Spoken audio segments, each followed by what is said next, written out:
सोहेल सैयद साहब, शमशाद खान साहब, पाशा पटेल, अरफात खान साहब, शकीबुद्दीन साहब, जुनैद अख्तर साहब, इन तमाम ओहदेदारान का बहुत शुक्रिया कि उन्होंने इस अदबी और तहजीबी महफिल का हिस्सा हम लोगों को बनाया।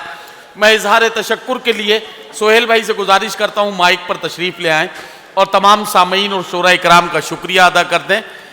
मुस्लिम लाइब्रेरी भंडारा की जानिब से ये तारीख साज मुशायरा और कवि सम्मेलन का सफ़र मुकम्मल हुआ। सेक्रेटरी मोहतरम सोहेल सैयद साहब आपसे अब इजहार तशक्कुर के लिए माइक पर तशरीफ़ ला रहे हैं।